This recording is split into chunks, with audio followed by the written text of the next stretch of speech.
Seigneur, donc parlez-moi un peu de la Toussaint. Ben, écoute, bonjour et merci de m'avoir invité. Eh bien, la Toussaint, c'est la fête de tous les saints, contrairement à ce que les gens peuvent croire. Il y a des gens qui vont au cimetière pensant que c'est la fête des morts. Eh bien, non, la fête de la Toussaint, c'est la fête de tous les saints. Chacun d'entre nous, nous avons un saint, mais quitte à nous de savoir comment nous faisons pour protéger notre saint. Donc, la Toussaint, c'est la fête de tous les saints. Saints. Alors, la tontine, c'est quelque chose que j'ai connu depuis mon enfance. Mais quand on regarde la vie d'aujourd'hui, la vie est chère. Et souvent, quand on fait des souscriptions dans les tontines, on ne vous dit pas exactement le montant. Parce que quand ma grand-mère a fait, on ne lui a pas dit le montant. Tant et si bien que à sa mort, on a vu qu'elle avait que 2 292 euros. Donc, je dis que ce n'est pas suffisant pour pouvoir faire le nécessaire pour la personne qui décède. Ok. Le prix des cercueils a augmenté selon le coût de la vie. C'est vrai. Mais quand on regarde ce qu'on donne à la mutuelle, c'est rien. Quand on vous donne 2 200 euros et que la famille veut la veillée, la famille veut les jours dans les chambres funéraires, c'est-à-dire à la morgue, ça coûte, ça a un coût. Et quand on n'a pas de mutuelle, on n'a rien, eh bien la famille se trouve un petit peu désemparée. Mais heureusement quand même que quelquefois, ils retrouvent une petite aide pour les aider juste à faire valoir un petit peu les droits. Mais quant au veillées, c'est encore un système. Hein?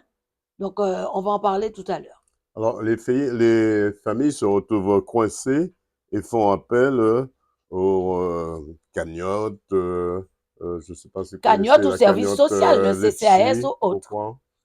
Ils font appel au CCAS ou bien ils font des cagnottes ou autres pour leur permettre de faire une cérémonie convenable et puis éventuellement faire plaisir à leurs défunts. On voit que le prix du transport est très exorbitant, que les familles ne peuvent même pas faire venir leurs proches et restent loin de pourquoi. Justement, ça dépend, comme je venais de dire, ça dépend de la mutuelle qu'on souscrit. Parce qu'à la mutuelle, il faut qu'on vous dise que vous avez un billet d'avion. Hein, il faut, quand vous souscrivez, il faut faire la souscription avec le billet d'avion. Comme ça, si vous avez quelqu'un qui meurt en métropole, vous savez que la mutuelle, avec la mutuelle, vous pouvez avoir le billet d'avion pour faire venir cette personne.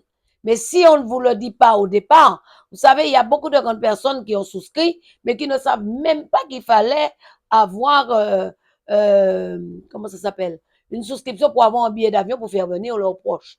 Moi, je pense que c'est une formation qu'il faudrait donner aux gens. Est-ce à dire que les mutuelles ne donnent pas l'information qu'il faut aux familles lors de la souscription? Certaines mutuelles ne donnent pas suffisamment d'informations. Ou bien les grandes personnes, quand elles vont, il faut qu'elles se fassent accompagner. Une question assez sensible. Qu'en est-il des cercueils en carton? Les cercueils en carton, je n'ai pas encore vu. J'ai vu les cercueils en bois. Oui, mais ça existe, les cercueils en carton qui permettaient la crémation. Ah, avant, les cercueils simples. Les cercueils simples pour la crémation. Je parle des cercueils en carton spécialement faits pour la crémation. Ah, moi, je Est-ce qu'il n'y a connais. pas, est-ce qu'il y a pas une usurpation entre les cercueils en carton et les cercueils qu'on présente lors d'un décès? Et après, si la personne est incinérée, est-ce que c'est ce même cercueil-là qui va dans le four? Ah oui, c'est le cercueil qu'on donne pour la cérémonie qui va à la crémation. Ce n'est pas particulièrement le même cercueil. Il y a des cercueils pour cela, pour la crémation. D'accord. Mais Alors, il y a mais des cercueils pour l'inhumation. la famille est obligée de payer le cercueil qu'on voit en exposition lors des cérémonies. Ah oui, la famille choisit son cercueil. Et ça coûte combien? Parce que à la fin, le cercueil ne revient pas à la famille. Ça coûte combien à des familles de payer des cercueils dans lesquels ils ne sont pas satisfaits? Ah, je ne sais pas pour quel pompe funèbre ils ne sont pas satisfaits, hein, mais de notre côté, tout le monde est toujours satisfait. Nous avons toujours un retour positif et c'est ce qui fait quand même la fierté des pompes funèbres avec laquelle je chante. Est-ce qu'ils sont tous en conformité? Tous ces pompes funèbres sont en liaison, je veux dire, en liaison avec peu importe le pompe funèbre. Vous venez au secours de d'autres pompes funèbres, comme dernièrement, ils sont venus au secours de votre entreprise où vous êtes en ce moment. Alors, la Bible nous a parlé aujourd'hui du prochain. Alors, il y a des gens qui vous viennent en aide. Il y a des gens qui sont là pour vous aider. Comme aussi, il y a des gens qui sont là pour vous regarder sans pouvoir apporter l'aide. Mais pour nous, nous avons l'aide hein, des autres pompes funèbres, pardon. Nous avons l'aide des autres pompes funèbres. Pourquoi? Parce que nous aussi, nous allons à l'aide quand on en a besoin de nous. Alors, combien ça coûte, avant-dernière question, combien ça coûte pour une maison funéraire de prendre en charge les enterrements? Ça dépend. Parce que comme je vous dis, il y a des gens qu'on rencontre chez eux qui ne restent pas en chambre froide, qui font les enterrements tout de suite. Il y a d'autres personnes qui attendent la famille venant de métropole.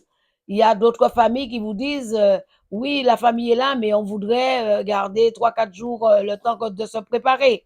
Souvent, le temps qu'on vous dise pour se préparer, des fois, c'est le temps de trouver la façon de pouvoir faire les funérailles et puis aussi l'accord des pompes funèbres. Est-ce que les pompes funèbres, en l'occurrence le vôtre, a été touché par la crise sanitaire? Ah oui, ah oui, tout le monde a été touché par la crise sanitaire. Qu'est-ce que vous pouvez donner comme conseil aux familles? Alors, moi, ce que je voulais dire aux familles, parce que déjà, il y a un gros souci, c'est les salles de veillée. Hein? Les salles de veillée sont très chères, des fois, on dit, et les gens préfèrent ne pas faire de veillée et autres. Moi, ce que je vois, c'est que de la même façon qu'on a des salles pour faire des déjeuners dansants et tout, j'aurais aimé, enfin, c'est mon souhait, hein, de voir dans chaque commune une salle pour les familles. Une salle qui serait là pour que quand les familles ont quelqu'un de décédé, qu'ils puissent avoir accès à cette salle pour faire la veillée de leurs proches convenablement. Parce que c'est pas souvent, on n'a pas d'argent pour payer une salle pour faire la veillée. Donc, je pense que dans les communes, il serait souhaitable qu'ils mettent une salle, mais vraiment totalement gratuite à la disposition des familles. Alors, sinon, les salles de veillée funéraires sont payantes, hein?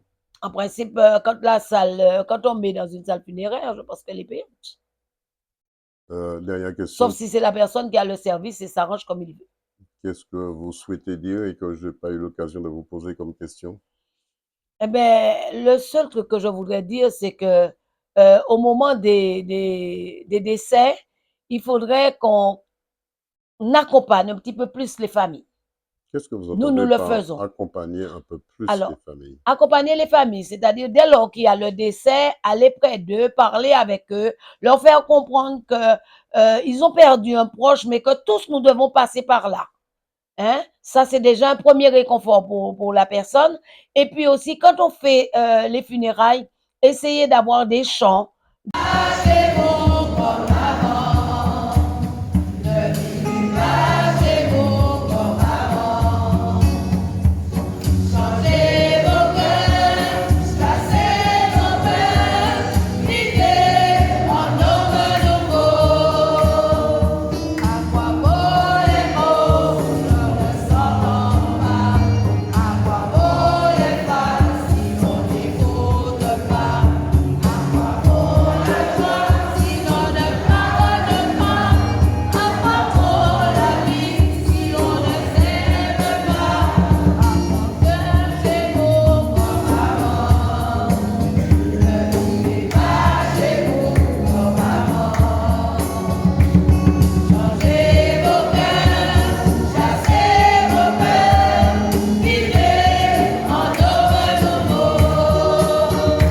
De soutien, des chants qui peuvent amener la personne à voir que vraiment, ils ont perdu, mais ils ont l'espérance de la résurrection.